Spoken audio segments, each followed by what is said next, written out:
Bueno, buenos días. Para mí es un gusto y un placer recibirlos hoy en eh, en el cierre de este primer ciclo de webinarios. Este, ya va, ok, algún, este primer ciclo de webinarios que vamos a tener desde aquí, desde el capítulo Jalisco de AMPP, que se refiere a mantenimiento y planificación en la prevención de la corrosión, porque siempre yo le he dicho que trabajar en contra de la corrosión es un tema de inteligencia. Tenemos que organizarnos porque ella trabaja 24 horas al día, 365 días al año, no toma vacaciones y no pide presupuesto. Así que nosotros tenemos que ser más inteligentes que la corrosión para trabajar en esto. Hoy vamos a tener como invitado especial al ingeniero Juan Carlos Ruiz, que nos va a hablar de ¿qué debe saber sobre ensayos no destructivos un ingeniero de corrosión cuando está dentro de funciones, o sea, sus actividades tienen que ver con el tema de mantenimiento? Juan Carlos es un compañero, un ex compañero de la petroquímica, él es ingeniero mecánico con una maestría en materiales y corrosión, ¿verdad? Hoy en día es consultor independiente, pero trabajó durante prácticamente 40 años, tiene 40 años de experiencia y ha trabajado con empresas en las áreas de integridad mecánica, confiabilidad, ensayos no destructivos, inspección basada en riesgo, en empresas como DET, Norquets, Veritas, Mistras, Petróleos de Venezuela, en Venezuela, trabajó en la petroquímica y cuenta con certificaciones de API, ASNT en la parte de ensayo no destructivo, de NACE, es miembro activo en ASM, en ASME, en ASNT, en API, en AWS y AMPP. Pertenece al comité, al capítulo de Florida Central en Estados Unidos y hoy nos va a estar acompañando y nos va a estar hablando, como les dije, de lo que debe saber un ingeniero de corrosión sobre ensayos no destructivos cuando habla de mantenimiento, cuando está en el área de mantenimiento. Entonces, Juan Carlos, los micrófonos son tuyos, por favor, y muchas gracias por acompañarnos. Bueno, muy buenos días a todos. Muchísimas gracias, Carlos, por la introducción y por la invitación para venir aquí a este foro y hablarles un poco de ensayos no destructivos y quizá un poco de integridad mecánica para lo que debe saber no solo un ingeniero de corrosión. Yo lo llamé ingeniero de corrosión porque es AMPP, pero puede ser para cualquier persona que esté trabajando eh, en el área pues, del manejo de la corrosión. Muchísimas gracias a los participantes. Hoy en día todos estamos muy ocupados y se agradece mucho pues que hayan aceptado y estén atendiendo este webinar. Dos aclaratorias que quiero hacer. En el argot pues, de nuestro hermoso idioma español, sí existen palabras que son buenas en el argot venezolano, pero que a lo mejor no son muy buenas en el argot mexicano. Así que si me oyen una palabra que no les suene bien a ustedes, me perdonan, no lo estoy diciendo con ninguna mala intención, solamente sería mi argot venezolano. Y lo otro, no crean todo lo que yo digo. eh, Pregunten, cuestionen, tienen todo el derecho a, a aclarar. Y yo esto siempre lo digo porque uno no lo sabe todo. eh, es algo natural, ¿no? De cualquier persona humana, ¿no? No es perfecto y no lo sabe todo. Entonces, eh, crean lo que digo, pero también tengan pues su criterio para preguntar e intervenir, ¿no? Juan Carlos, una Eh, sola pregunta. ¿Las preguntas te las van haciendo según tú vas adelantando el tema o prefieres que hagan preguntas al yo, final? ¿Cómo gusta? yo preferiría cubrir lo que tengo Ah, Eso es una buena aclaratoria tuya. Yo preferiría cubrir lo que tengo y dejar, espero que puede dejar espacio para las preguntas, ¿no? En todo caso, pues en caso de que no haya tiempo, mi información de contacto está disponible y yo podré, pues, responder lo que no podemos preguntar aquí en el webinar. Yo preferiría cubrir para no dejar nada por fuera, pues, y al final hablamos, pues. Entonces, bueno, yo voy a hacer una pequeña introducción y voy a hablar pues de lo que es la definición de los ensayos no destructivos, eh, los métodos que existen de ensayos no destructivos, cuáles son sus categorías, el uso, algunos ejemplos pues del uso de los ensayos no destructivos. Eh, Algo muy importante pues que les traigo es cómo se determina el uso de los ensayos no instructivos de acuerdo a mi criterio, de acuerdo a lo que yo he vivido con mi experiencia.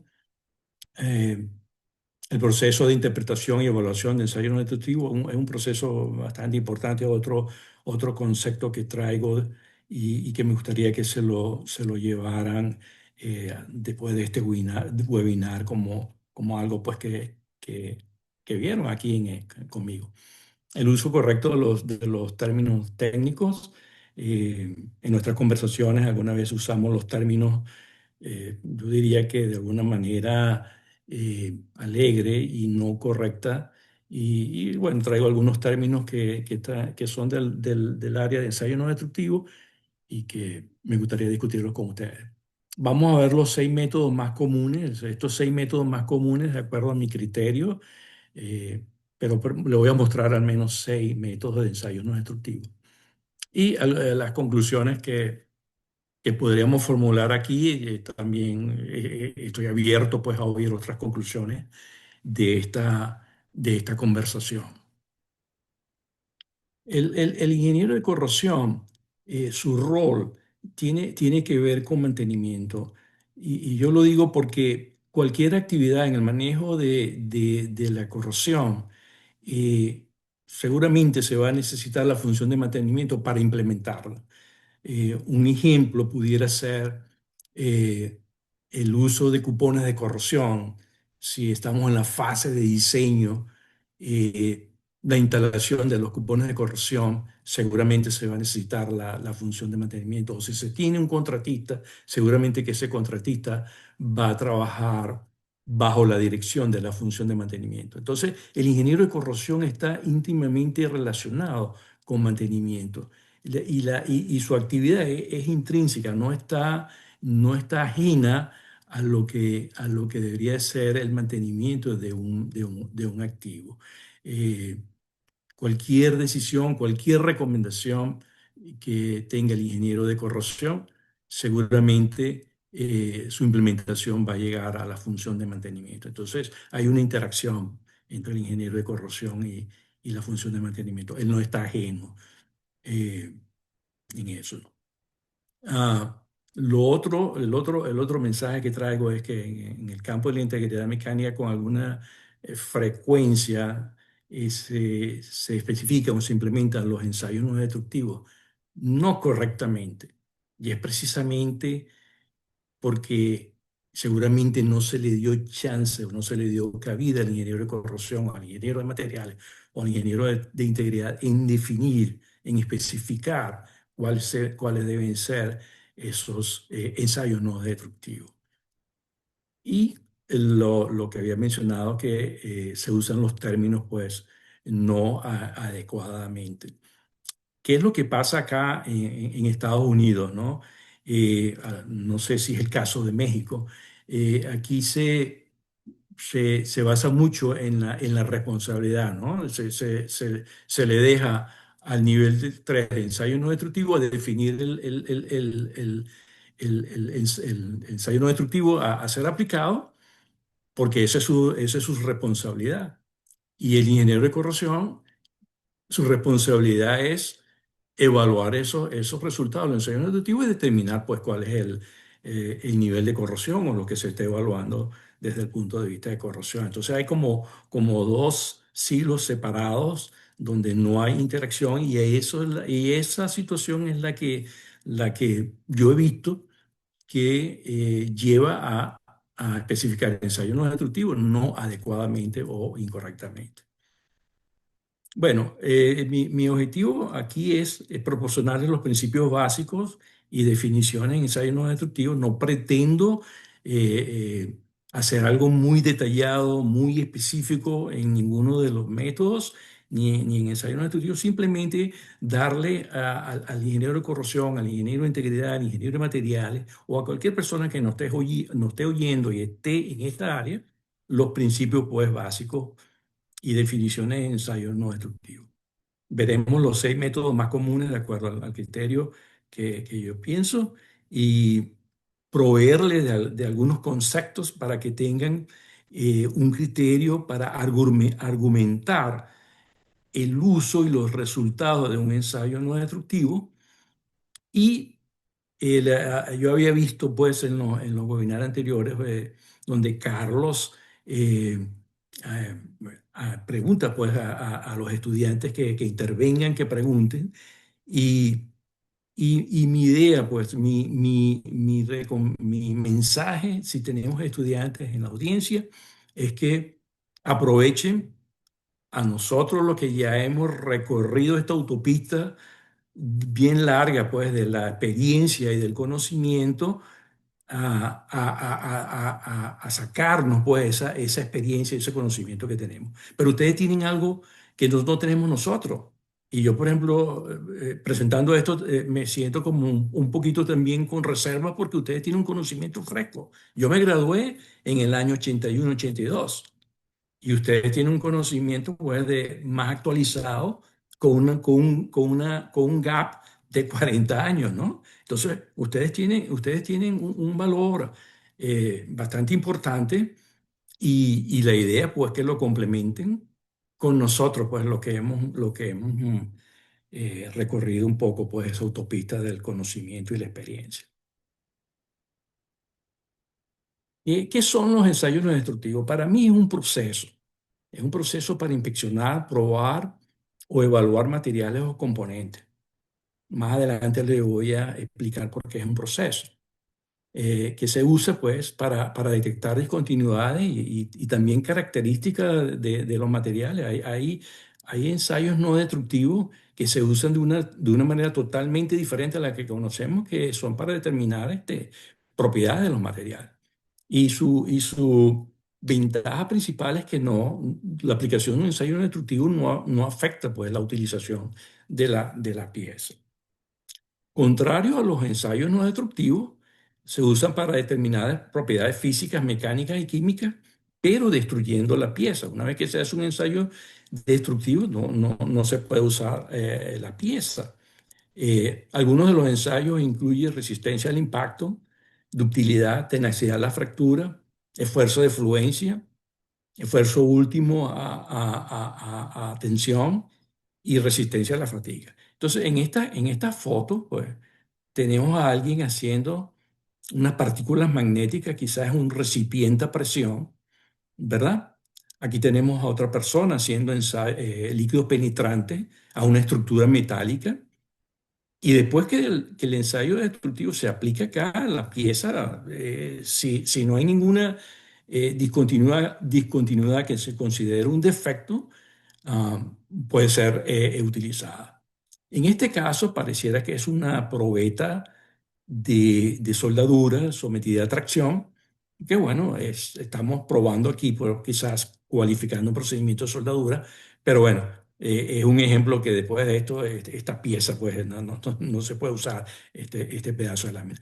Y para llevar esto un poquito más allá, y esto es probablemente un ensayo de tracción o de tensión, y esto se puede combinar con una cámara de corrosión, entonces se convierte pues, en un ensayo por corrosión bajo tensión. Entonces usted puede tener usted probando un material que usted lo quiera determinar cuál es su resistencia a la corrosión bajo tensión. Usted puede poner aquí en esto una cámara de corrosión con el ambiente que promocionaría la corrosión bajo tensión.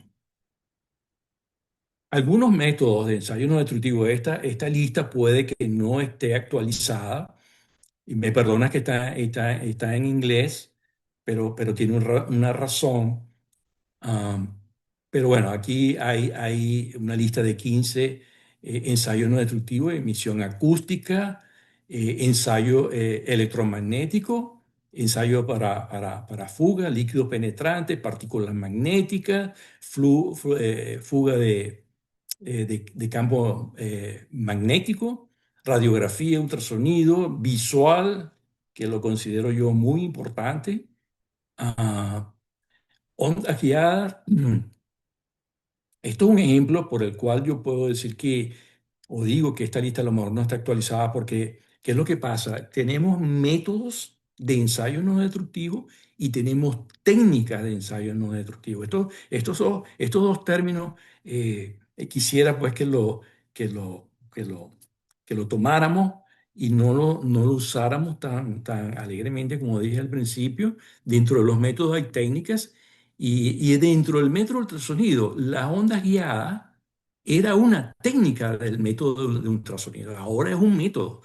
Entonces, por eso digo que pues, quizás dentro de estos métodos hayan técnicas que ya la SNT lo ha llevado al nivel de métodos.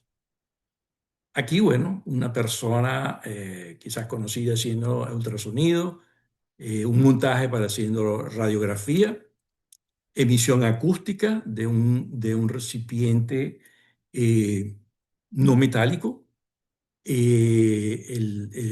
Quizás aquí tenemos el ensayo eh, electromagnético, quizás esto sea corrientes inducidas dentro del ensayo electromagnético, inspección visual, eh, líquidos penetrantes, partículas magnéticas y esto también pudiera ser corrientes inducidas aplicadas superficialmente, ¿no? Eh, con la inspección visual y la prueba visual, el visual testing, por ponerlo en inglés, eh, eh, en inspección se usa, en inspección visual se usa, API usa inspección visual y ASNT usa ensayo visual. Son dos cosas un poquito distintas. Y en este caso, pues estamos haciendo una inspección visual, pero si hubiera, por ejemplo, corrosión, removiera el aislamiento térmico y vamos a evaluar corrosión bajo aislamiento, ya eso se convierte, y vamos a hacer una inspección detallada de la superficie y ya eso se convierte pues en una prueba, en una examinación visual por ASNT. Las dos categorías generales de ensayos no destructivos es volumétricos y superficiales. Los volumétricos porque usted examina todo el volumen de la zona de interés. Por ejemplo, en una soldadura, usted examina todo el volumen de la soldadura. Y entre los volumétricos tenemos el ultrasonido, la radiografía, la emisión acústica y los ensayos electromagnéticos. Superficiales porque, bueno, solamente se está examinando la superficie que se tiene acceso, y entre eso tenemos visual, líquido penetrante, partículas magnéticas, y también tenemos el electromagnético porque las corrientes inducidas pueden ser para evaluar superficialmente con alguna profundidad, pero también hay técnicas de corriente inducida donde se puede evaluar el volumen completo de la zona de interés. Uso de los ensayos no destructivos, hay cualquier cantidad, estos simplemente son unos ejemplos que yo he puesto acá, pero tienen un uso, si se quiere, bastante importante, bastante considerable. Como ejemplo de detección y evaluación de anomalías, bueno, con ultrasonido, radiografía, ensayo electromagnético, ubicación de anomalías, ultrasonido, emisión acústica, importante en ubicación de anomalía. Entonces, eh, hay una serie pues de uso de ensayos no destructivos. Por acá anoté algunos, por ejemplo, caracterización de microestructura. Hay formas de usar el principio de ultrasonido y el principio electromagnético para determinar propiedades que nos pueden llevar al tipo de microestructura, pero normalmente o el más general o el más conocido, que no es calificado por la SNT como un ensayo no destructivo, es la metalografía in situ. El caso de la medición de dureza eh, se usa mucho para determinar propiedades físicas y mecánicas. Ahora existe un sistema con aparatos portátiles que es una indentación a través de una bola donde se puede determinar el esfuerzo de fluencia, la resistencia inclusive la resistencia a la fractura. Entonces, uso de los ensayos no destructivos, yo pienso que para cualquier aplicación debe haber alguna manera de hacerlo no destructivamente. Ok, ¿cómo se determina el uso de los ensayos no destructivos? Esto es una lámina que a lo mejor luce un poquito complicada, pero es algo que preparé para resumir la manera como yo veo los ensayos no destructivos. Esto no está en ningún libro, esto realmente recoge pues mi experiencia en todos estos años de cómo debería de hacerse la determinación de un ensayo destructivo, cómo deberíamos llegar, qué vamos a hacer en ensayos no destructivos, ¿no?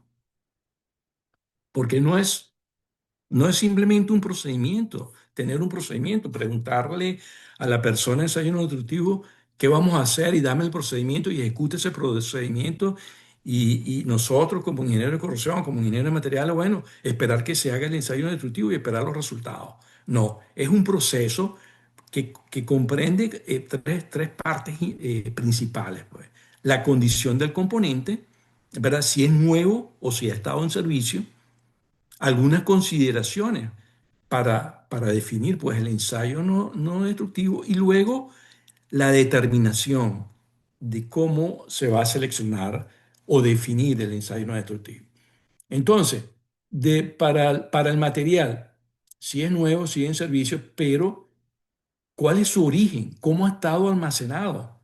Han habido materiales, han habido casos, yo he tenido una experiencia bastante importante, material nuevo para ser usado y ya ha presentado defectos, anomalías que no son aceptables y se han considerado defectos que tienen que ser reparados.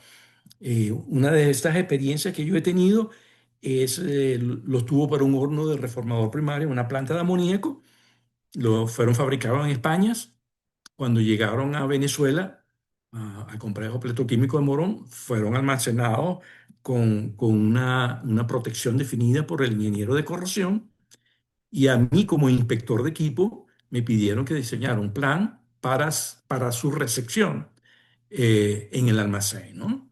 Cuando una de las cosas que definí es hacer líquido penetrante porque el material era un acero centrifugado y cuando hice los ensayos, los líquidos penetrantes, encontré grietas.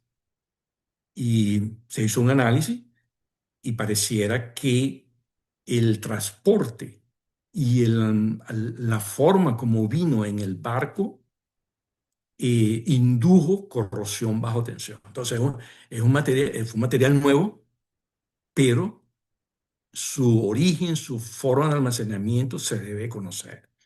Entonces, dentro de las consideraciones para el ensayo no destructivo, bueno, ¿qué tipo de material es? ¿Es un acero del carbono? ¿Es un acero inoxidable? Dependiendo del material, el ensayo no destructivo puede servir o no puede servir. ¿Es una alta aleación? ¿Es un acero no ferrítico? ¿Cuál es el proceso de fabricación? ¿Es forjado? ¿Es laminado? ¿Es fundido? ¿Es soldado? Hay ensayos no destructivos, por ejemplo, el ultrasonido no funciona muy bien en un material fundido o centrifugado. La forma en materiales, una tubería, una lámina, un perfil, está soldado, es un material soldado, una soldadura. Y el tipo de anomalía que se espera, una anomalía alargada, redonda, superficial. Todas estas son consideraciones que se deben analizar para definir el ensayo no destructivo. Entonces, cuando el material es nuevo, si se quiere, es un poco directo, ¿verdad? Donde no hay mucha intervención, pues, del ingeniero de corrosión o el ingeniero de mecánico o el ingeniero de planta, porque seguramente hay un código que especifica lo que se debe hacer con ese material nuevo. Si es un recipiente a presión, obviamente el código ASME te va a decir claramente qué es lo que debes inspeccionar y cómo lo debes inspeccionar, ¿verdad? Entonces, desde el punto, con un material nuevo, probablemente el proceso es directo. La cuestión se pone interesante y a mí me gusta mucho cuando el material es en servicio. No es tan directo. Y ahí se tiene que intervenir el ingeniero de corrosión, tiene que intervenir el ingeniero de materiales, el de integridad o el ingeniero de planta, ¿verdad? Las tres primeras, bueno, van como que si fuera material nuevo, tienes que saber el tipo de material, cuál fue su proceso de fabricación, la forma del material. Pero luego viene, pues, saber cuáles son sus condiciones de servicio, cuál es la temperatura de operación, la presión de operación, está en un servicio corrosivo, cuán corrosivo es ese servicio. Todas esas cosas se deben de tener en cuenta a la hora de definir el ensayo no destructivo. ¿Cuáles son las consideraciones de integridad? Las condiciones de diseño, el tiempo que ha estado en servicio, la velocidad de corrosión, la vida de remanente, ¿hay alguna vida de remanente? Si tenemos un análisis de integridad donde la vida de remanente es muy corta y a lo mejor ya no se justifica hacer un ensayo no destructivo, eso es criterio pues de un ingeniero para argumentar eso, ¿no? Ante una persona de ensayo no destructivo. eh, la corrosión permitida, lo que en inglés le decimos el corrosion allowance. Yo he visto en estos años pues, de experiencia en esta autopista, he visto criterios, gente que usa la corrosión permitida para sacar una pieza de servicio, ¿no? Llegaron, sobrepasaron la corrosión permitida y dicen, no, eso no puede seguir operando porque no, nos comimos la corrosión permitida. No, existe los análisis de integridad usando 507.9, donde tú puedes ver si todavía tiene vida remanente. ¿Cuáles son los mecanismos de daño? Es un servicio de alta temperatura, tenemos corrosión por alta temperatura, tenemos ataques por hidrógeno, es corrosión bajo tensión, tenemos posibilidades de fatiga, es daño mecánico que pudiera ocurrir. Todas estas son consideraciones que se deben de tener para definir el ensayo no destructivo. Entonces, en las consideraciones de integridad también tenemos estándares que nos ayudan, el 579, para recipientes a presión, el 510, para tuberías de proceso, el 570, para tanques 653. Yo aquí no mencioné lo que ustedes llaman ductos, nosotros lo llamamos tuberías de transmisión, cuando son tuberías reguladas, tuberías pues eh, no sé cómo decirlo en español, pero son tuberías pues entre ciudades o entre estados o de costa a costa aquí en los Estados Unidos, son tuberías de transmisión. En mecanismo de daño tenemos pues, el 571, el 580 que nos pueden ayudar a definir esos mecanismos de daño. Estas son consideraciones que para mí, yo no diría que no puede, pero es parte de la responsabilidad del ingeniero de corrosión o del ingeniero de material o del ingeniero de integridad. Es por eso que el ingeniero de corrosión debe tener pues ese basamento y ese criterio para cuestionar, para soportar una definición de un ensayo no destructivo. Entonces el ingeniero de corrosión pues el que le toca y es mi punto de vista, mi perspectiva en definir el ensayo no destructivo que se debe aplicar. Luego que se cumple todo este proceso, bueno, sí, se define el procedimiento y ese procedimiento se determina lo que es la instrucción de trabajo, que es lo que se le da al técnico de ensayo no destructivo para ejecutar el ensayo no destructivo. Con esto lo que yo quiero decir es que el ingeniero de corrosión no debe ser eh, eh, eh, como digamos, sumiso porque el ingeniero de ensayo nutritivo le dice, no, el ensayo nutritivo que aplica es esto. El ingeniero de corrosión debe tener su criterio para aceptar esa recomendación, porque es el ingeniero de corrosión el que al final va a recibir los resultados y es el que va a tener que hacer o determinar si ese componente puede continuar en servicio o no. Y no puede decir al final, no, pero es que yo no definí ese ensayo destructivo. O sea, no, eso no queda, no da, no da cabida, ¿no? Y es por eso, pues, el mensaje que yo traigo es, debemos de tener nuestro propio criterio para complementarlo, pues, con lo que nos recomiende el ingeniero de ensayo no destructivo. Bueno, la otra parte pues, de mi mensaje es el uso de los términos técnicos y estos son términos que realmente se usan en ensayo no destructivo y esto viene porque lo veo yo con mucha frecuencia en mis conversaciones con clientes, con colegas o en las redes sociales, en LinkedIn, el uso de la palabra defecto, ¿no? Eh, entonces, algunas veces yo me pregunto, ¿se le estará dando el contexto adecuado cuando usa defectos? Entonces, en ensayo no destructivo o en el argot de integridad, tenemos discontinuidad, que es una falta de continuidad o cohesión. Esta es la definición, seguramente la saqué de un diccionario. O una interrupción intencional o no intencional en la estructura física o del estado normal o la configuración de un material o componente. Algo que pareciera que no está bien. Anomalía es algo que se desvía de lo que es estándar, normal o esperado. Estos dos casi es lo mismo. Yo pienso que, y yo los uso indistintamente porque me dicen que es lo mismo, es algo que no está bien. Indicación, esta es otra palabra que se usa mucho también no adecuadamente, es la respuesta o la evidencia de una respuesta de un ensayo no destructivo, que va a requerir una evaluación para determinar su significado completo y verdadero. Entonces, indicación es lo que nos da la aplicación del ensayo no destructivo y va a ser posiblemente pues, una indicación de una discontinuidad o de una anomalía. Pero entonces, esa indicación debe estar sujeta a una interpretación. Y la interpretación es la determinación de la importancia de esa indicación usando ensayo no destructivo desde su punto, pues, desde el punto de vista de si es relevante o no. Porque pueden haber indicaciones pues, que no son relevantes como aparece aquí abajo. Como vamos a ver. Indicación falsa es una indicación que se interpreta como causada por una condición distinta a una discontinuidad. Es otra, la razón es otra, no viene de una discontinuidad.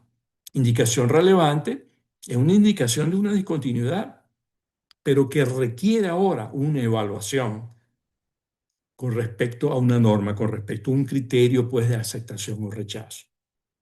Indicación no relevante es una indicación que es producto pues, de un ensayo no destructivo aplicado incorrectamente. Puede ser que la preparación de los líquidos penetrantes, en el caso de que sea líquido penetrante por inmersión, no es correcta, entonces se vean cosas en la superficie que pudiera interpretarse como una anomalía, ¿no? O una discontinuidad, partículas magnéticas.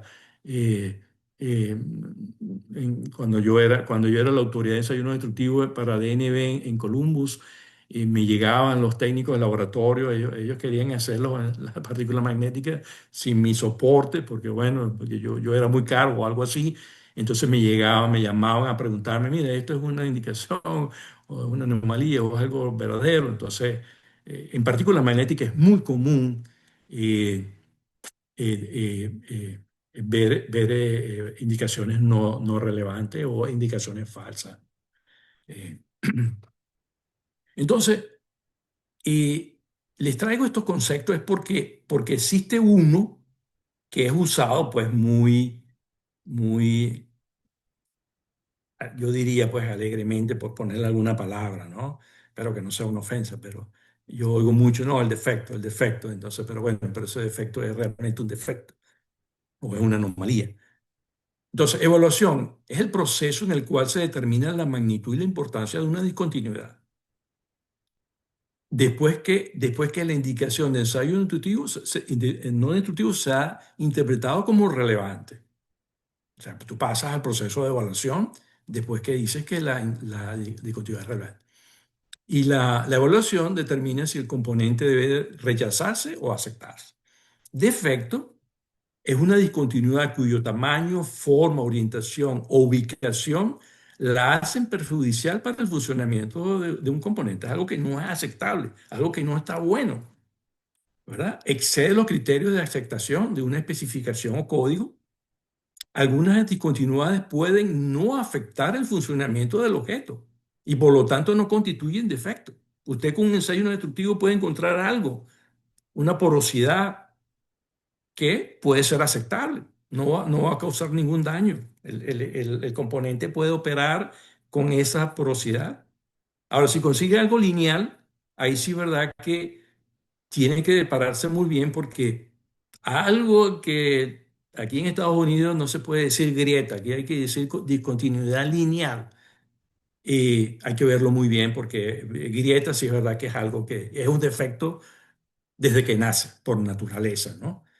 Es bastante cuesta arriba hacer un análisis de integridad determinando una velocidad de crecimiento de Rayeta y decir que, bueno, que el componente, usted puede decirlo, ¿no? El componente puede operar seguramente, pero el crecimiento de grieta es prácticamente, a mi manera de ver, impredecible. Pueden haber modelos matemáticos y todo, pero hay que tener mucho cuidado cuando se deja una grieta en servicio.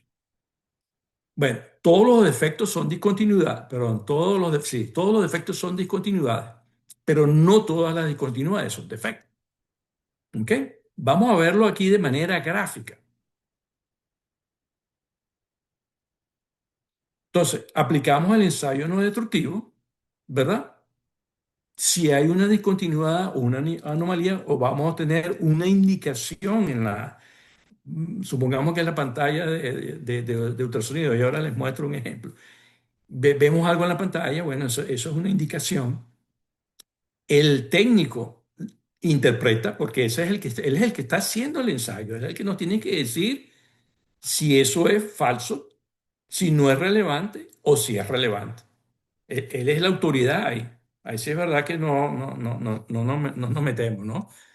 Entonces, si es relevante, únicamente si es relevante, bueno, hacemos una evaluación. Es cuando usted lo filtra, usted lo compara contra su criterio de aceptación y rechazo. O puede ser inclusive una especificación de compra, donde usted le dice al fabricante, yo no quiero que tener algo que no sea más grande que este, o tiene que ser menor que esto. Entonces ahí usted determina si lo acepta o lo rechaza, y si lo rechaza, constituye un defecto. Es por eso que en nuestras conversaciones, y esto pues desde el punto de vista profesional, debemos usar esta palabra pues adecuadamente. Debemos dar su contexto. No sé cuál es la palabra que se usa en México, se usa anomalía o discontinuidad, pero eso, uno tiende eh, a usarlo muy, por decirlo de alguna manera, pues alegremente. Ok, los 6 métodos más comunes, esto es mi criterio para presentarlas a ustedes, al menos 6 elementos, 6 métodos de ensayos no destructivos. Puede que haya otro criterio que alguno de estos no sea común para ese criterio, pero bueno, esto fue lo que yo quise presentarles como más comunes. Ah, otra cosa, y yo les di una lista pues de ensayo no destructivo. Hay mucha bibliografía donde ustedes van a encontrar pues, otros métodos de ensayos no destructivos y lo que son capaces, pues lo que podemos hacer con uno de ellos. Este es ASME PCC2 y esto creo que es API 577, si veo muy bien. Eh, Tiene los 6 métodos que yo tengo acá, más el- yo tengo el ensayo electromagnético, casualmente aquí está también. No preparé esta lista por esto, pero lo que le quiero decir es que la lista que le presenté no es una lista completa y hay mucho más métodos de ensayo no destructivos y eh, hay mucha bibliografía que nos ayudan, pues, a la definición o a la determinación, pues, del ensayo no destructivo. O sea, que el ingeniero de corrosión, el ingeniero de integridad, el ingeniero de confiabilidad, el ingeniero de mantenimiento, el ingeniero de planta, tiene mucho soporte, pues, en los libros para definir un ensayo no destructivo. Y otra cosa que le quisiera decir con respecto a los libros, ¿no? Los libros y los códigos, los estándares son una guía. Y si usted lee bien por ejemplo, un estándar, una práctica recomendada de API, que tengo más familiaridad con ellos, API deja cabida al criterio de ingeniería. API no aparta el criterio de ingeniería. Si usted tiene un criterio que suena mejor a lo que le lo dice el estándar, usted lo puede aplicar. Nadie le prohíbe eso. Aquí en Estados Unidos yo veo mucho eso. No, pero es que eso no lo dice el código. Pero bueno, pero uno también es ingeniero, uno también tiene criterio, tiene experiencia, uno también puede decir, puede opinar, siempre y cuando usted soporte, pues, desde un punto de ingeniería, su opinión, ¿no? Entonces, los libros son muy buenos, yo no digo, y las estándares también, pero usted también tiene su criterio como ingeniero y ese criterio es válido y los estándares lo dicen, lo que hay que buscarlo en dónde está, en los estándares. Ok, visual. Es el más utilizado y yo diría que el más importante. Yo cuando me inicié mi carrera en el año 81, ¿cuáles eran las herramientas que yo tenía como inspector? Yo me inicié como inspector de equipo. Eran mis cinco sentidos, unos potes de líquidos penetrantes y un aparatico de ultrasonido para medir espesor. Eso era lo que yo tenía para hacer inspecciones. Pero de todo eso y de toda esta autopista de la experiencia y conocimiento, la inspección visual para mí es la más importante, el ensayo visual. Y recae o está soportado en algo que yo llamo el poder de la observación. Yo hice una presentación en un seminario de API, en el Inspection Summit de API, y, me fue bastante gente, y cuando me pregunté eran bastante, la mayoría eran inspectores API. En estos 20 años como consultor, trabajando para Mistral, he visto unos reportes de inspección que realmente no entiendo por qué. Y fotos muy bonitas, fotos muy buenas, donde el inspector me pone la foto y yo veo algo en la foto que el inspector ni siquiera lo comenta. Y es un indicio de corrosión. Entonces, la inspección visual recae en algo que tenemos nosotros y a lo mejor no lo usamos mucho, y es el poder de la observación. Y es como, para poner un ejemplo, ¿verdad? Y me perdonan las mujeres, pero es un halago para ustedes también. Cuando uno ve una mujer bonita, entonces uno lo observa, ¿verdad? Es igual, cuando uno va a ver un equipo, uno tiene que observarlo bien. Y cuando uno toma una foto, uno tiene que explicar bien esa foto. Entonces, yo demasiadas experiencias con informes de inspección donde yo he tenido que llamar al inspector, mira, ¿y esto? ¿Qué dices de esto? No, pero es que eso es cosmético. Es cosmético ahorita, pero será cosmético en 5 años. O en 5 años viene otro inspector y te dice, te viene y te pregunta a ti, ¿por qué tú no reportaste eso? Independientemente de que sea cosmético o que el dueño del equipo te dice, no le hagas caso a eso. Tú eres el inspector y tú tienes la responsabilidad y debes de ponerlo en ti. Y más si me estás poniendo la foto. Si tú no me pusieras la foto, no hay problema. Pero estás poniendo la evidencia. Entonces, la conclusión que yo he llegado es que es falta de observación, falta de preguntarse por qué eso es blanco y no es azul, porque está esa manchita amarilla ahí que pareciera lo que dice uno óxido. Y es porque probablemente hay una corrosión debajo de un revestimiento. Yo he tenido casos, experiencias donde el revestimiento se ve muy bien y si yo no agarro una espátula o una navaja y no raspo, no veo la corrosión. Las interfaces en tuberías enterradas, la interfase suelo-tierra, yo he encontrado con revestimientos perfectos y cuando se han hecho luego los surveys para hacer la evaluación de la tubería enterrada y se ha encontrado corrosión precisamente en la interfaz y me han llamado a mí, oye, vale, pero a ti se te pasó esto, tú no viste esto. ¿Por qué? Porque me confié de que vi el revestimiento en perfectas condiciones y resulta que debajo de ese revestimiento había corrosión. Entonces, bueno, uno tiene que ser inquisitivo, uno tiene que ser curioso, uno tiene que aplicar el poder de la observación.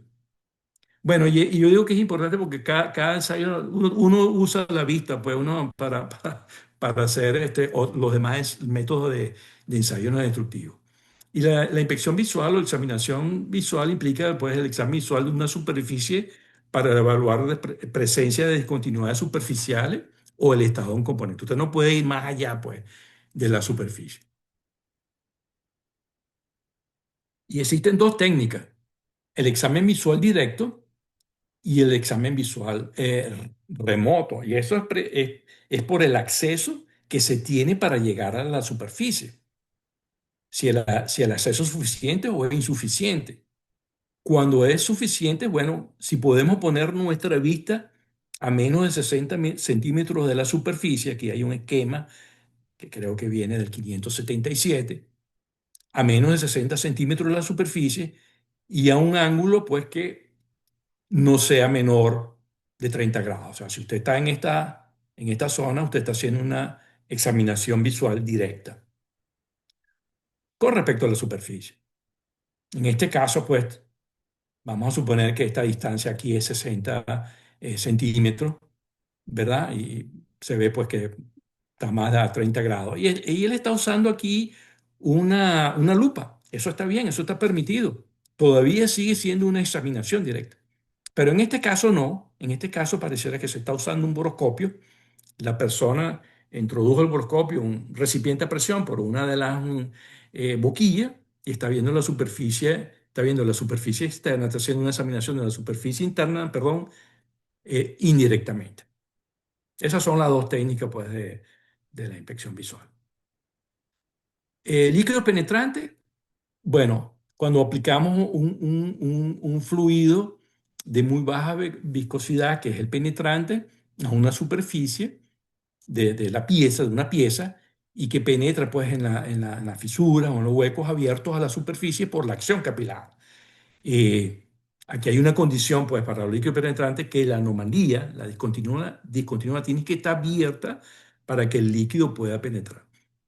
¿Qué es la acción capilar? Bueno, es un fenómeno de tensión superficial. Son tensiones que se generan en la superficie de la pieza entre el líquido y la pieza y la abertura, que permite que el líquido entre pues, en aberturas bastante estrechas. Inclusive, esto explica cómo usted puede hacer un líquido penetrante sobre cabeza, ¿no? Usted puede tener una soldadura o sobre cabeza, usted puede echar su penetrante y hacer su ensayo sin ningún problema porque el principio es la acción capilar.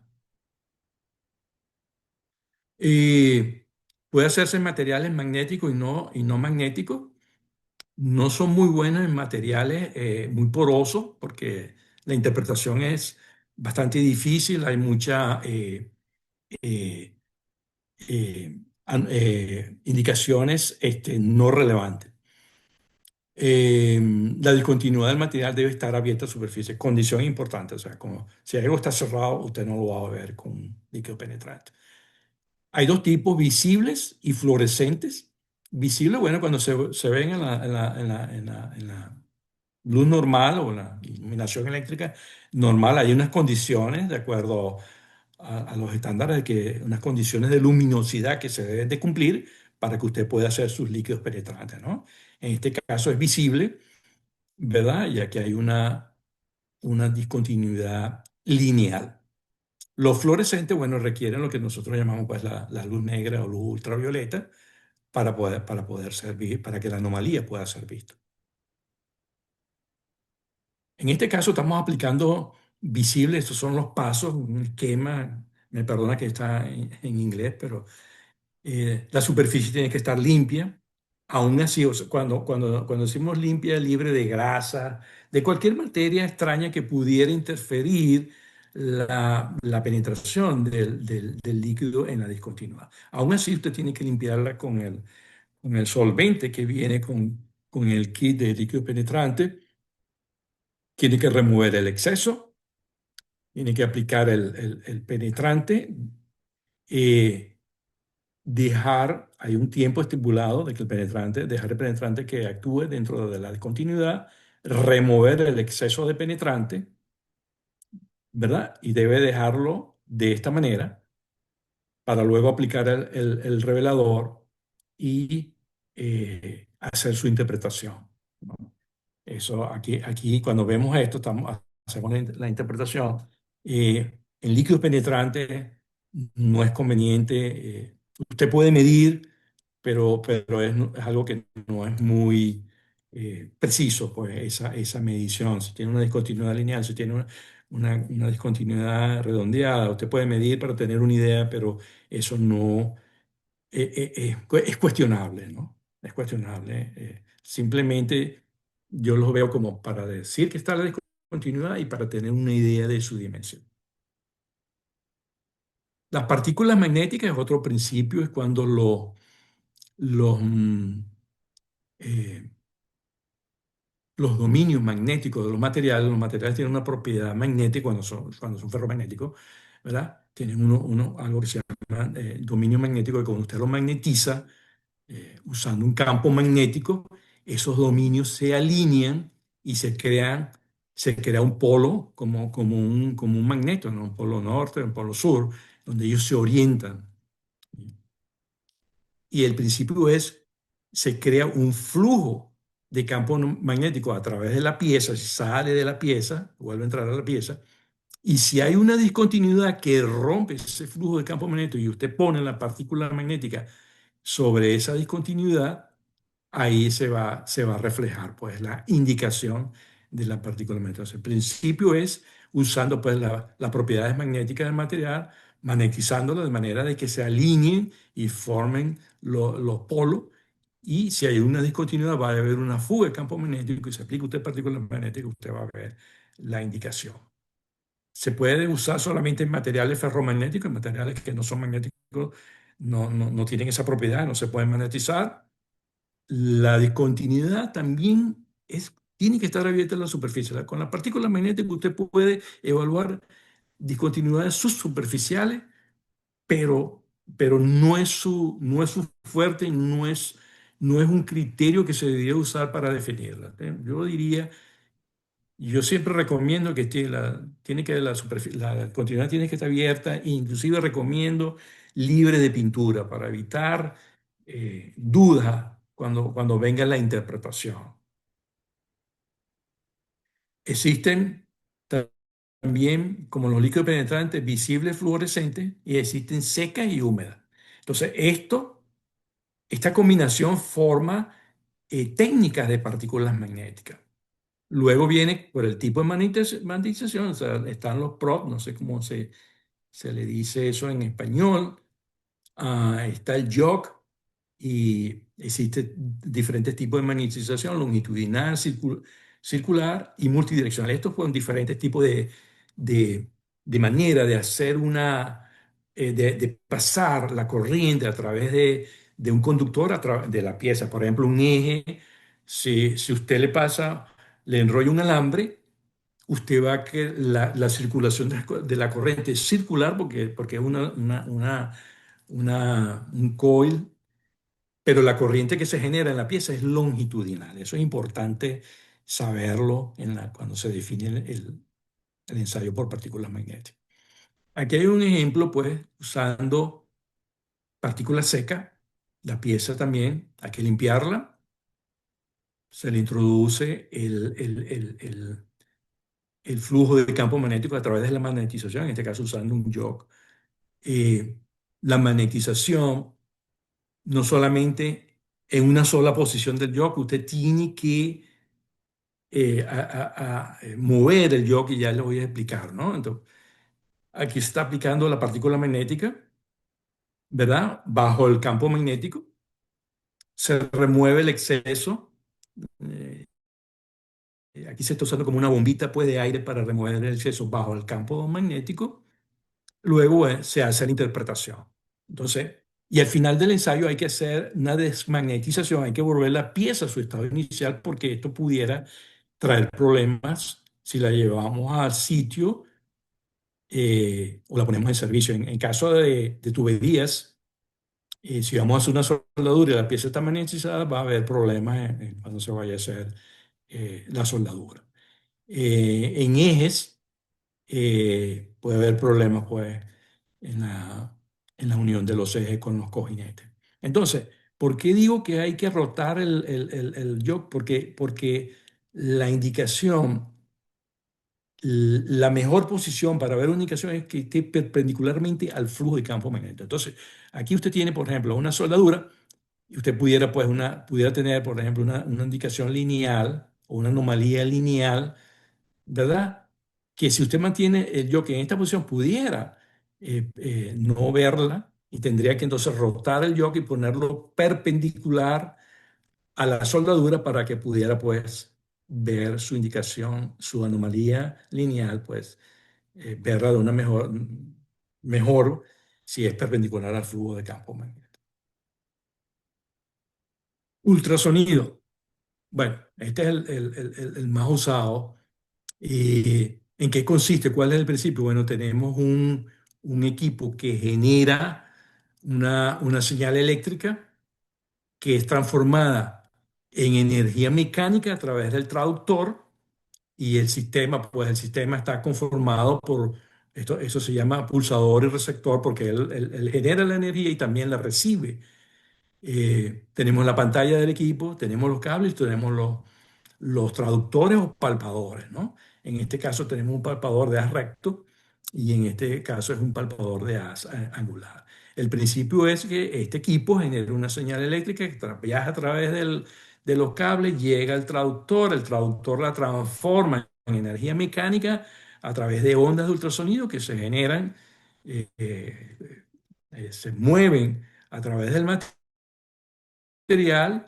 cuando el haz de ultrasonido tiene una superficie reflectora, esa energía regresa, el traductor la vuelve a convertir en una señal eléctrica que va al equipo. Entonces, bueno, eh, ese es básicamente pues el principio de ultrasonido. Generación de una señal eléctrica se transforma en energía mecánica a través de ondas de ultrasonido. Hay dos tipos de ondas, principalmente de compresión y transversal. Estas también se llaman longitudinal o de haz recto y es cuando este es el material pues en descanso y aquí el material cuando ya se introduce la energía mecánica y los átomos se mueven en el material, se mueven en la misma dirección del haz de ultrasonido. Esa es de compresión o haz recto o onda longitudinal. Esta es transversal. ¿Por qué? Porque los átomos se van moviendo perpendicularmente en el sentido en que viaja la onda. Aquí hay un esquema, porque se llama haz recto, ¿verdad? Y esto es eh, haz angular o shear waves, como se dice en inglés. Una diferencia entre las ondas, bueno, las ondas longitudinales viajan a la mitad, las ondas transversales viajan a la mitad de la velocidad de las ondas longitudinales.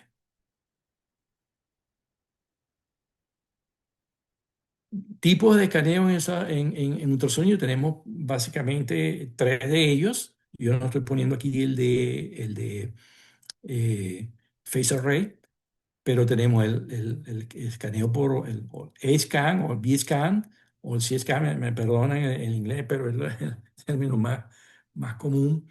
Es cuando usted pone el traductor, tiene el haz recto o la onda longitudinal y va a ver, si no existe esta discontinuidad aquí, usted va a ver una pantalla sin esto.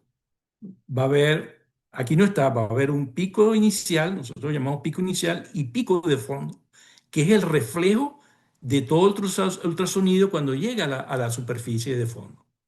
Si existe una discontinuidad, parte del ultrasonido lo va a reflejar la discontinuidad y entonces usted va a ver una indicación entre el pico inicial y el pico de fondo. Esto es la interpretación de un scan. Muy importante. El B-scan es cuando ya usted mueve el traductor. Usted tiene aquí el traductor y lo mueve en un eje, entonces va a tener una representación del espesor del material. Si existe una indicación, bueno, va a haber algo así como esto. Si no hay indicaciones, si no hay discontinuidades, perdón, entonces, bueno, no va a haber ninguna indicación en la pantalla del equipo. Y el C-scan es cuando lo mueve, pues, en dos ejes, X y Y. Entonces va a ver la superficie de la pieza y si hay anomalía, bueno, va a haber una indicación. Aquí lo tienen los tres combinados, ¿verdad? El A-scan, ¿verdad? Cuando pone el palpador, cuando lo mueve, ya tiene el B-scan y cuando lo mueve en dos ejes, tiene el C-scan. Importantísimo, ya te voy a decir por qué. Si usted está haciendo un análisis de integridad, está midiendo espesor para un análisis de integridad, este, es conveniente que usted tenga un equipo con una pantalla ASCAR. ¿Por qué? Porque imagínese que usted tenga una anomalía que cubre la pieza, toda la pieza está a este nivel, no es así tan corta. Todo el haz ultrasonido se va a regresar y usted va a ver esto y usted pudiera, eh, el valor digital que va a tener pudiera ser que no es el espesor, sino la mitad del espesor. Entonces es importantísimo que cuando esté haciendo análisis de integridad y tenga que medir espesores, que exija que el equipo tenga el escáner. Entonces, yo no recomiendo estos equipos que simplemente tienen la pantalla para dar el valor digital. Aquí en este equipo, usted tiene su A-Scan y tiene su valor digital de lo que mide el espesor. Mira, Carlos, según esto, tengo hora y 7 minutos, pero no sé si incluye la introducción. Tiene, Tú me dices, me faltan, tiene ese, o sea, lleva una hora ciertamente. ajá, ¿A ti cuánto te falta del... me faltan 6 láminas. Seis Dale, láminas. dale, dale, dale, Ok. dale, dale. Creo que sí, yo creo que no va a ser mucho. Vamos a ver. La radiografía, bueno, es el uso de radiación. Aquí el principio es si, si usted pone una placa y la somete a radiación y no le pone nada, ¿verdad? La placa va a ser completamente negra, se va a quemar, como decimos en el argot. Entonces, el principio es que donde no haya material, ¿verdad? Usted va a ver algo negro, pues, algo más oscuro. Donde hay material va a haber algo más claro. Entonces, cuando usted somete, pues, un material a los efectos de radiación. Esto es básicamente el principio. Lo estoy haciendo un poquito rápido para no entenderlo mucho en el tiempo, pero yo pienso que tenemos alguna base pues, con el uso de radiografía. Esta es una experiencia que yo tuve, ¿verdad? De una inspección de tubería de proceso, medición de espesores, solamente visual externa, no había acceso a la superficie interna. Luego de 3 inspecciones, en otras palabras, de 12 años, yo le vine en la segunda inspección, le dije al ingeniero, el dueño de la planta, el ingeniero de proyectos que ahí había corrosión y lo sometieron a los ingenieros de proceso y me dijeron, eso no es posible, es un servicio limpio, ahí no debe haber corrosión. Bueno, la tendencia, el análisis de los espesores me está diciendo que hay eh, corrosión. En la tercera inspección, luego de 12 años, era evidente, entonces no había manera pues, de tener acceso a la superficie interna, porque estos son unas cavernas de butano y propano subterráneas y las tuberías pues no es fácil sacarlas de servicio. Y le sugerí tomar una radiografía y efectivamente pues encontramos la corrosión. tuvieron que hacer un proyecto para cambiar unas válvulas y me enviaron la foto y me dijeron: "Mira, Juan Carlos tenía razón. Usted venía midiendo corrosión con su inspección de, de espesor". Entonces, esto es otro mensaje acá. No existe un ensayo no destructivo que sea completamente no convincente, ¿cómo se dice? Completo. Normalmente a lo mejor tiene que ser dos ensayos nutritivos. Ellos se complementan. Aquí se complementó una inspección de ultrasonido para medir espesores con un ensayo, pues, radiográfico. Y el ensayo radiográfico, bueno, dio la razón. Electromagnético, tenemos las corrientes de Eddy y tenemos la medida de campo de corriente alterna, de campo por corriente alterna y el campo remoto, ¿no? Y el más común, pues, es el corriente de Eddy, es más parecido a las partículas magnéticas, se induce un campo, pero lo que se usa es la corriente que genera ese campo que se induce en la pieza. Tenemos una corriente en la bobina de la corriente de Eddy que induce, que genera un campo magnético. Ese campo se induce a la pieza y ese campo magnético que se induce genera la corriente de Eddy. Ese es básicamente el principio de las corrientes de Eddy. Es un tipo de corriente inducida. Los materiales tienen que ser conductores para que puedan transmitir la corriente. También puede detectar discontinuidades superficiales. Mm, mm. Hay unas que son para evaluar volumétricamente, pero hay unas que son para evaluar superficies y puede evaluar discontinuidades superficiales. Dependiendo de la técnica y del el equipo que use para la eh, corriente de aire. Bueno, aquí estamos haciendo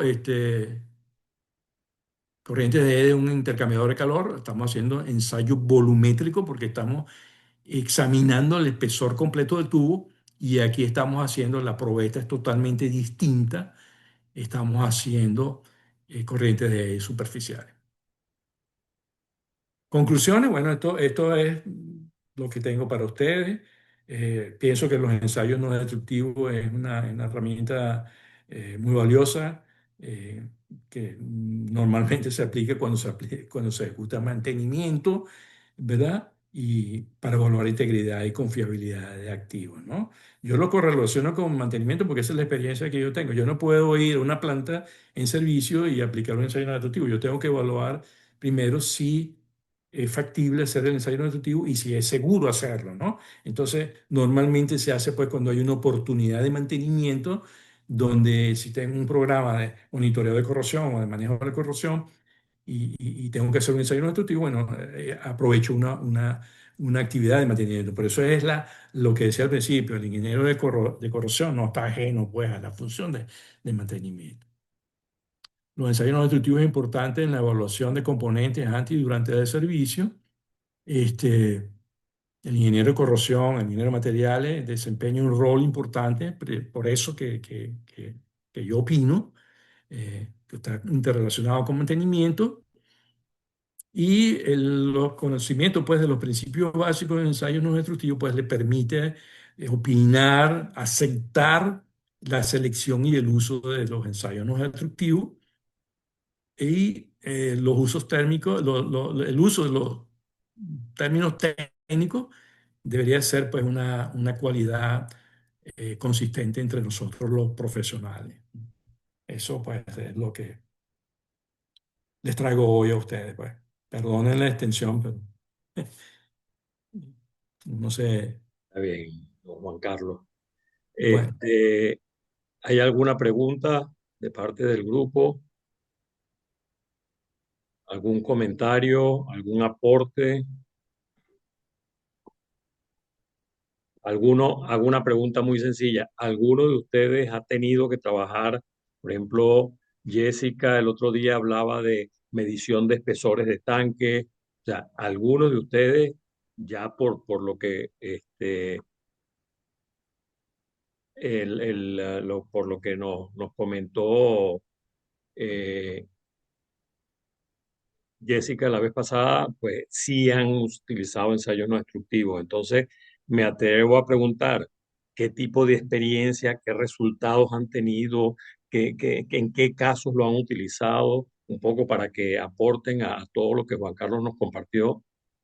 ¿Qué otros ensayos no destructivos, además de medición de espesores, han utilizado? Yo quiero agregar algo, Eh, Carlos, se me pasó, ¿no? Ujú, Eh, Toda pregunta es importante. O sea, no deje de hacer pregunta porque cree que su pregunta no es importante o no tiene valor, ¿no?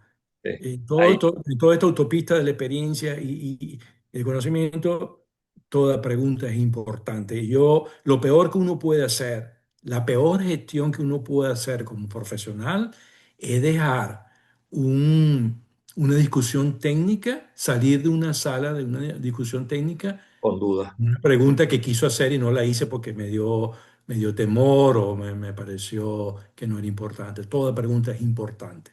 Hay un dicho que es que la peor pregunta es la que no se hace. Exactamente, ¿Sí? exactamente. Tú sabes lo que es regresar a tu casa, acostarte esta noche y digo, oye, le pude haber preguntado a Juan Carlos esto. Entonces, Sí, buenas tardes. don Daniel, cuéntenos.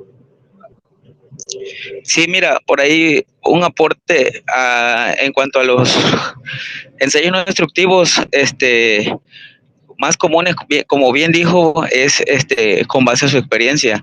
Igual para nosotros acá, uno de los más comunes que hay considerados por la SNT es la prueba de fuga. Es lo que parte de nuestro proceso y de lo que más tenemos ahí interacción con ese método, ¿no? Ese como aporte. Y como pregunta, pues sí, no sé si brevemente podría profundizar en un término que pues no me quedó muy claro, que es la corrosión bajo tensión. Bueno, Daniel, disculpa, Juan Carlos, antes de que comience. Daniel, déjanos saber en qué proceso, en dónde trabajas tú para, ¿sabes? Ubicarnos en lo que tú acabas de comentar. Daniel. Sí, soy ingeniero de control de calidad en la empresa Cotemar. Soy compañero aquí de Jessica, que está aquí, que hizo bien a Ok. compartirme el link. Y sí, en Cotemar y tenemos ahí procesos pues de construcción, ¿no? En estructuras, y donde se usa ese método es en tuberías de proceso. Ah, ya. Ok, ok. Juan Carlos. ok, mira, la corrosión bajo tensión es un mecanismo de daño donde deben haber tres elementos eh, importantes. Si no hay uno de estos, no hay corrosión bajo tensión. Primero, un material susceptible a corrosión bajo tensión, un medio que induzca la corrosión bajo tensión y los esfuerzos. Entonces, eh, el material susceptible, voy a ponerte el ejemplo que es más común y, y que puede que usted o alguien lo tenga y no lo sabe, ¿no? Corrosión baja tensión por cloruros, los aceros inoxidables. Los aceros inoxidables se corroen, los aceros inoxidables son delicados, ellos no son, ellos son inoxidables, pero se oxidan, se corroen. Y uno de los mecanismos de daño que afectan los aceros inoxidables es la corrosión bajo tensión por cloruro. Si hay cloruro, si usted tiene un acero inoxidable en servicio de agua potable o en cualquier servicio de agua, o lo tiene en una planta que está cerca del mar, en una playa, o hay mucha salinidad, hay mucha humedad, entonces probablemente haya cloruros, entonces tiene el material y tienes el medio, ¿verdad? Ahí va la segunda condición. Los esfuerzos, alguna mente puede decir, bueno, pero es que yo tengo esa estructura, vamos a ponerte un ejemplo de lo que pienso que tú haces. Por ejemplo, suponte que tengas una estructura en acero inoxidable, 304, y esa estructura va para una planta que va a estar cerca del mar, va a estar en un ambiente marino, o va a ir a una plataforma. Entonces, la soldadura, y tiene partes soldadas, la estructura lleva unos componentes soldados, los esfuerzos, tú podrás decir, bueno, pero es que los cálculos de diseño me dicen que esa pieza, esa estructura no tiene ningún esfuerzo. Eso es para aguantar algo donde no hay ningún esfuerzo. Sí los hay. Y son residuales, son los esfuerzos que quedan como producto de la soldadura. O se me fue la idea, si hiciste algún doblez para conformar esa estructura, en esa zona de doblez, ahí hay unos esfuerzos residuales. Y esos serían los puntos que un ingeniero de corrosión, ¿verdad? Debería de definir para hacer el ensayo no destructivo, si es el caso, Y que para corrosión bajo tensión. la Eso misma, es un ejemplo. la misma soldadura, Juan Carlos. La En las misma soldaduras soldadura. quedan tensiones residuales que si no haces Claro, alivio de tensiones, después son puntos de inicio de ese tipo de corrosión. claro, claro. ¿Sí? Pero, Yo, pero, pero en el caso de una estructura, quiere decir, no, pero es que mi diseño, esa es una estructura cosmética, eso no está soportando nada, ahí no hay esfuerzo, pero el proceso, y ahí vamos a la laminita que yo le dije, ¿no? El proceso ese de analizar, ¿no? Las consideraciones para integridad, ¿no? De definir ese mecanismo de daño para definir el ensayo no destructivo. es- Entonces, en suma, en resumidas cuentas, corrosión bajo tensión es un mecanismo de daño donde tiene que ser un material, debe haber un material susceptible, debe haber medio que promueva la corrosión y debe haber unos esfuerzos. yo me atrevo, Juan Carlos, a añadir algo de un caso cuando tú hablaste de los tubos del horno. Este, me atrevo a comentarle a Daniel y al grupo en una oportunidad cuando yo también trabajaba en otro complejo petroquímico en paralelo con Juan Carlos, una planta de olefinas que se amplió, se compró una tubería de inoxidable nueva, de acero inoxidable nueva, que vino de Europa hacia Venezuela por barco y los tubos estaban uno sobre otro. El peso de los tubos que estaban arriba generó tanta tensión en los que estaban abajo que el cloruro, la contaminación en el barco por el ambiente salino, fue generando pequeñas fisuras, pequeñas grietas. Cuando se instaló y se puso en marcha la planta, o sea, nadie verificó que un tubo nuevo fuera a estar en la parte de control de calidad del proyecto, nadie verificó que el tubo pudiera estar con defecto. Se instaló, se puso en servicio y el día que inició, porque esa tubería llevaba los gases fuera de especificación hacia el flare, lo que llamamos nosotros el mechurrio, allí se quemaban. Entonces, recuerdo que el día que estaban arrancando, yo iba caminando con el jefe de planta y oíamos un psst, y el jefe de planta dijo, por ahí hay una fuguita. Pues esa fuguita eran metros y metros y metros de grieta que se manifestaron cuando entró en servicio toda la planta. Tuvimos que parar el inicio del proyecto y montarnos encima del rack de tuberías a verificar cuáles de todos esos tubos estaban agrietados. Y el resultado fue que fue el transporte de Europa a Venezuela por el peso, el propio peso de la tubería una sobre otra.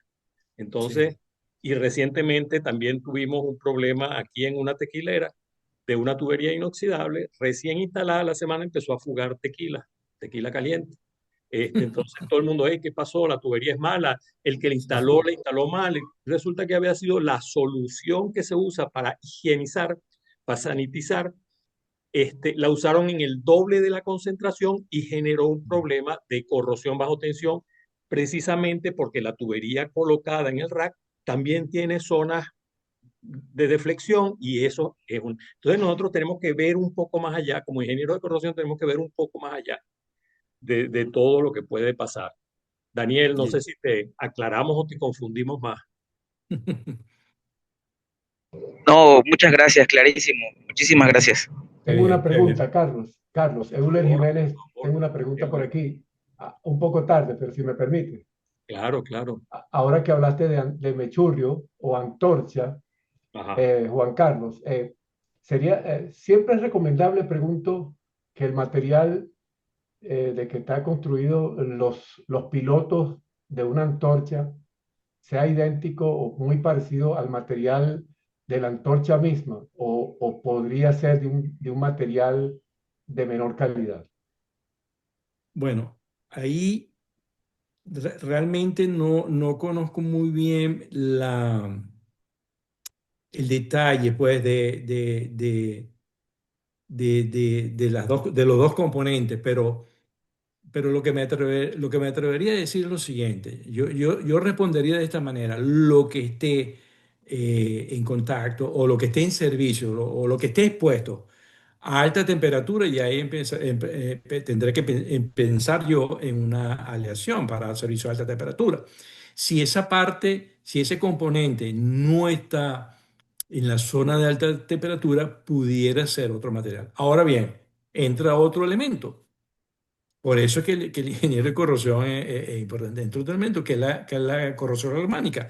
Pudiera ser que este criterio que yo te digo, pudieras usar acero inoxidable o una aleación en un lado y en el otro lado un acero de carbono, pero debería de estar aislado, porque si los unes directamente, ahí estás creando un par galvánico, entonces entraría otro mecanismo de daño que se llama, pues, corrosión galvánica.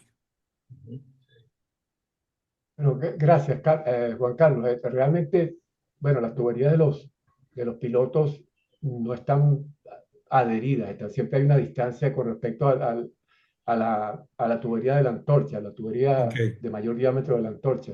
Pero he Ujú. visto por ahí en el LinkedIn que hay algunas personas que sugieren que no se use acero al carbono para los pilotos, que debería hacerse usarse algún tipo de acero inoxidable por previsión. Y bueno, me pareció que había bastante sentido en eso, ¿no? ¿Por qué arriesgar unas tuberías y unos tips de los pilotos, unas boquillas de pilotos que son bastante costosos y fundamentales para la seguridad del equipo y la operación? ¿Por qué Mm, arriesgar con un material de menor calidad, verdad? Qué bien, está bien. Me parece bien, me parece bien. Pero lo que dice Juan Carlos es válido. O sea, si no están en contacto directo, si no hay un cierre de circuito, ¿verdad? Si cada quien está por su lado, ahí no vamos a tener mayor problema por temas de par galvánico. Pero si están unidos en contacto directo y la humedad del ambiente llega a generar ese cierre de circuito eléctrico, pues ahí sí vamos a tener problemas de par galvánico. Entonces tenemos que ver qué material usar. ¿Algún otro comentario? ¿Algún otro?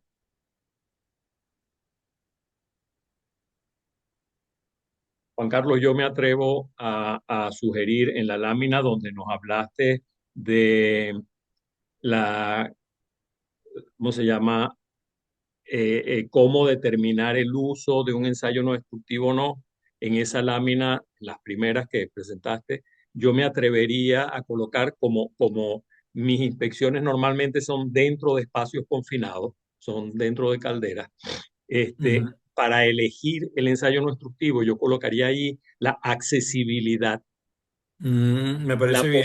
la posibilidad de entrar, porque muchas veces en esa tabla, o sea, ok, este ensayo no destructivo aplica, pero yo no puedo llegar hasta allá, no puedo entrar. Acceso, está bien, Acceso, sí. Yo está colocaría bien, ese acceso, punto acceso. adicional, sí. Eso, sí, me parece muy bien, me parece muy bien. Porque a mí me toca de vez en cuando hacer planes de inspección para calderas, pero un método es perfecto para detectar ese problema, ese daño que yo supongo que tiene, pero no puedo entrarle. Sí, Entonces, sí. Eso iría, hay que, estaría en esta columna del servicio, ¿correcto? proceso, consideraciones, dentro de consideraciones. Dentro de esas Considero. consideraciones, el acceso, la posibilidad de acceso o no. Perfecto, ¿Sí? perfecto, Vale. perfecto. ¿Algún otro comentario? ¿Algún otro aporte? ¿Alguna pregunta? Yo quiero aclarar algo en vista de que Están tenemos a alguien silenciosos. que ha usado ensayos no destructivos, ¿no? Si por alguna razón yo mencioné algo acá que pudiera, pues, cuestionar los ensayos no destructivos que se están usando, de nuevo, es válido, pues, esta es mi opinión, ¿no? Tampoco quiere decir que lo otro no esté bien, ¿no? Entonces, uno como consultor trata de dar la mejor opinión posible, pero no significa que otra cosa que funcione no sea buena, pues, ¿entiendes? Por ejemplo, eso es lo de los equipos de ultrasonido. eh, yo tuve una experiencia, a mí me llamaron porque había un operador de una tubería de transmisión. Mira, no podemos obtener una medida de espesor estable. Estamos midiendo y midiendo y no podemos tener una medida de espesor estable. Entonces, queremos que tú vengas, imagínate, ellos estaban en Pensilvania y yo estaba en Ohio, pero queremos que, a ver si puedes estar hoy aquí, ¿no? No era tan lejos tampoco. Entonces, le digo, bueno, mira,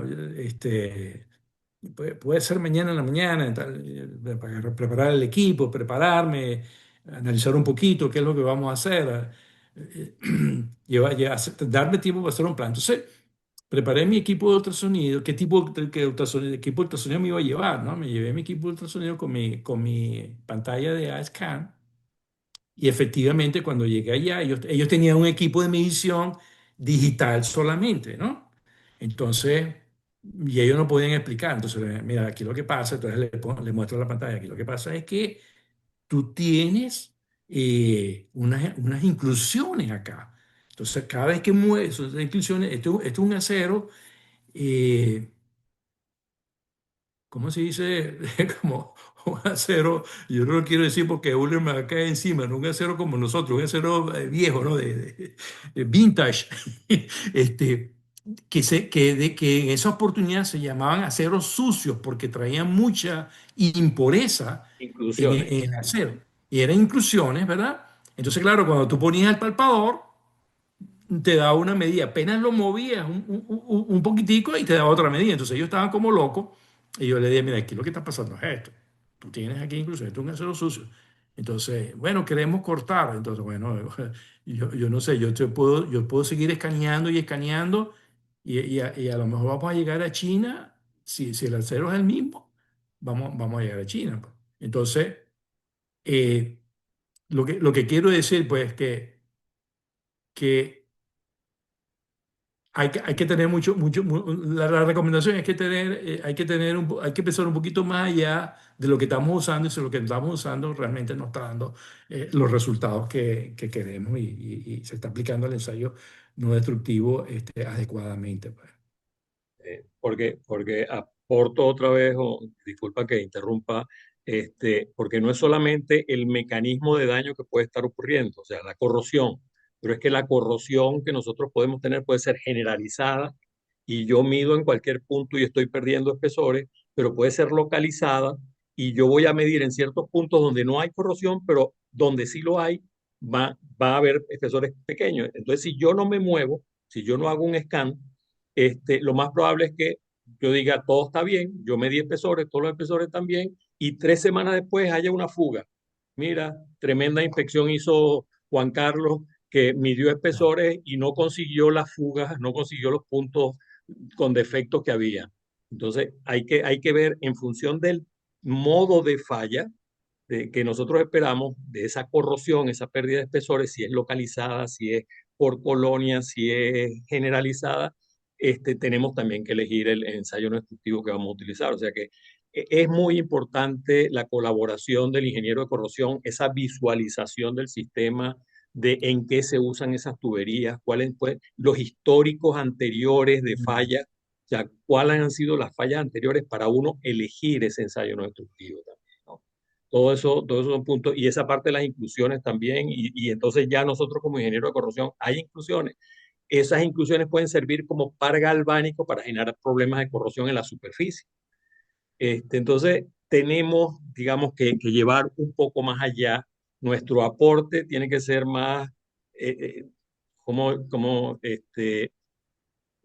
preventivo, predictivo. Nosotros tenemos que dar aportes a futuro si no ha ocurrido todavía una falla, ¿no?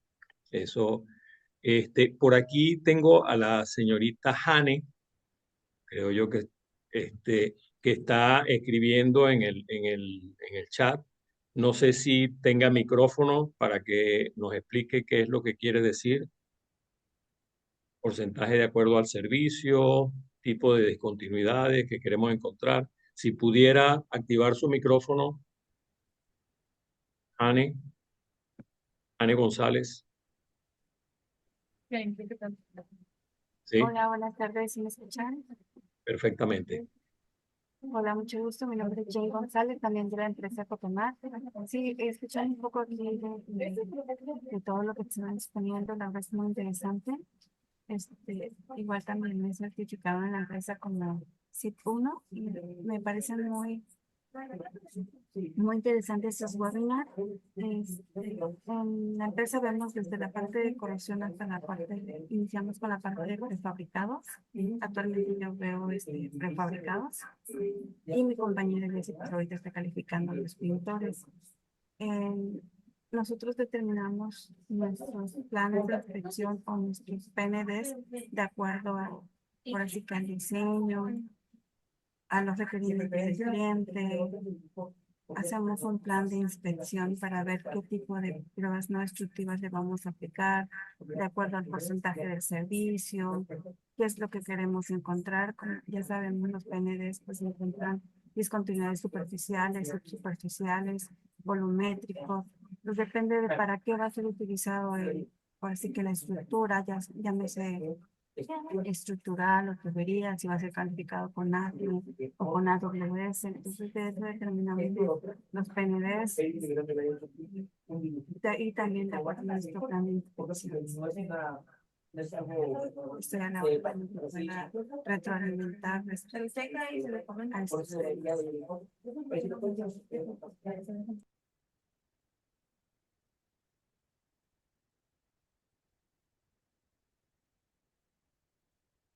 Bueno, por lo que entendí, Carlos, aplican, hace un análisis que más o menos está en línea con esto, ¿no?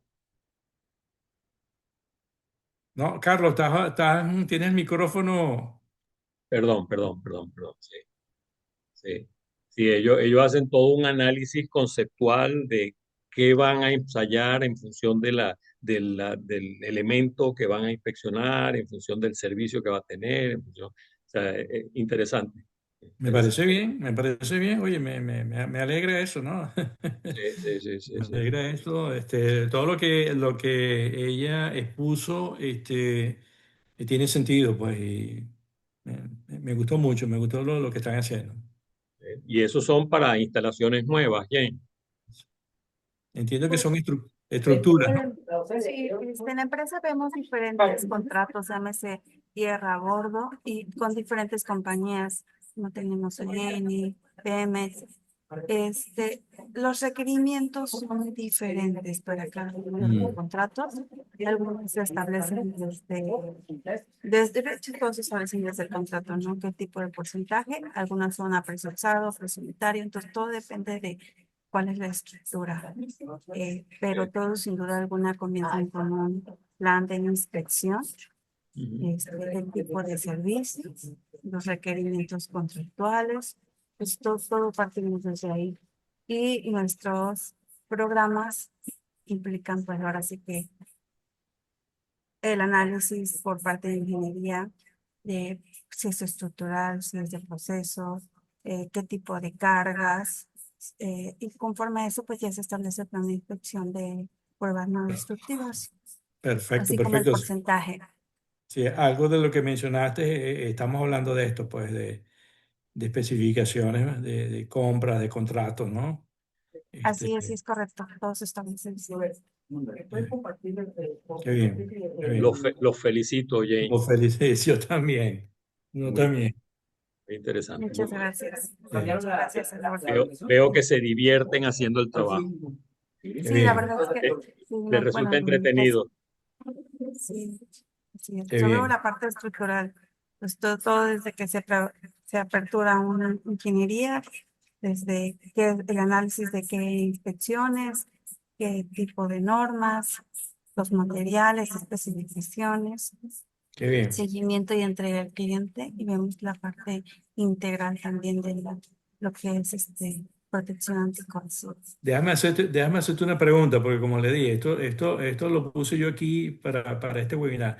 O sea, ¿te pareció que tiene sentido esto que yo puse aquí en esta lámina? Sí, sí, claro. De hecho, se me hace muy familiar todo lo que están diciendo.